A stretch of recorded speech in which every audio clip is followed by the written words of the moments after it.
Puji dan syukur senantiasa kita panjatkan kepada Allah Subhanahu wa taala atas limpahan rahmat dan karunia-Nya kepada kita semua pada hari ini, hari ke-79 kalinya kita memperingati kemerdekaan Republik Indonesia. Tentunya sesuatu yang perlu dan sangat perlu kita syukuri kepada Allah Subhanahu wa taala.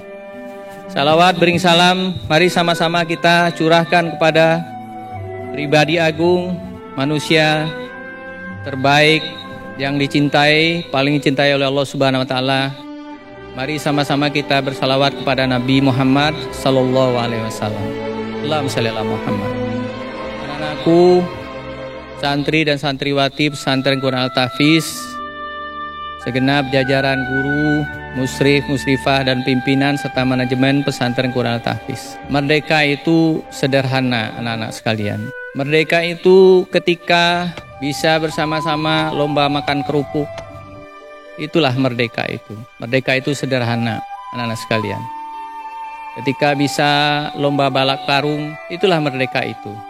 Merdeka itu sederhana. Ketika bisa lomba bawa kelereng pakai sendok, itulah merdeka itu sederhana. Ketika bisa lomba tarik tambang, itulah merdeka itu sesederhana itu. Ketika ibu-ibu bisa lomba masukkan benang di jarum sambil berjalan, itulah merdeka itu sesederhana itu merdeka, anak-anak sekalian. Ketika semua bisa mengikuti detik-detik proklamasi Indonesia, itulah merdeka itu sesederhana itu, anak-anak sekalian. Bahkan sudah 79 kali kita melakukannya dan merayakannya. Dan di Al-Tahfiz juga sudah beberapa kali pesantren Quran Al-Tahfiz melakukan peringatan detik-detik proklamasi Indonesia. Itulah merdeka itu sesederhana itu.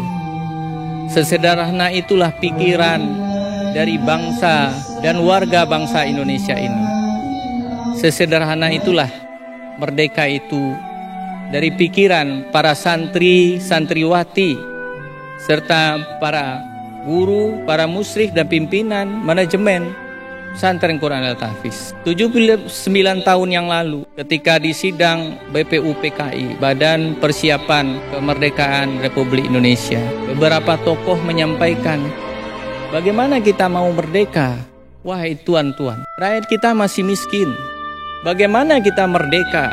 Wahai puan-puan, rakyat kita pendidikannya sangat rendah. Bagaimana kita akan merdeka? Wahai tuan-tuan sekalian, kesehatan rakyat kita masih di bawah standar. Bagaimana kita akan merdeka?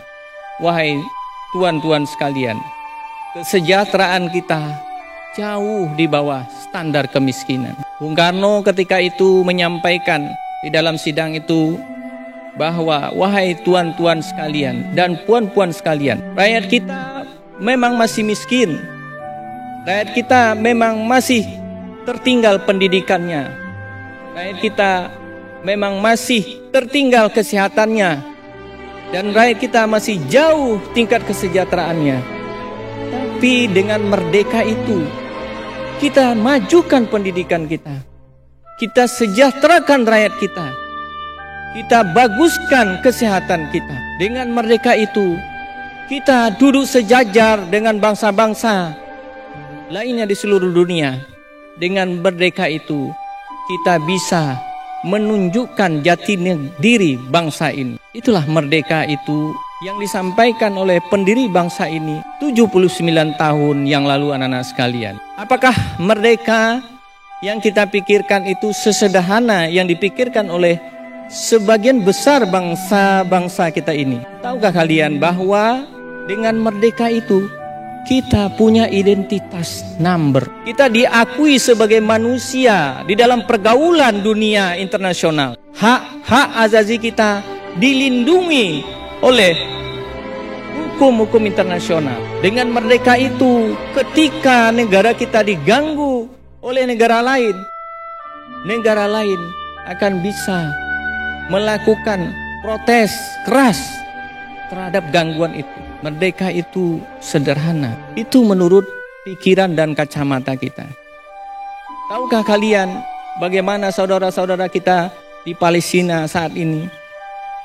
Mereka disiksa, dirampas hak-haknya, bahkan mereka dibunuh dengan seenak perutnya. Tetapi karena mereka tidak merupakan bangsa yang merdeka, mereka tidak punya identitas numbernya.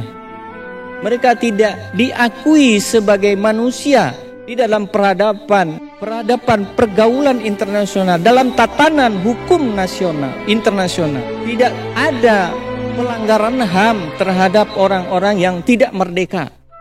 Walaupun mereka diperlakukan semena-mena, walaupun mereka diambil hak-haknya, dirampas hak-haknya, bahkan dibantai, dan anak-anaknya diberlakukan jauh dari kemanusiaan dan tidak manusiawi.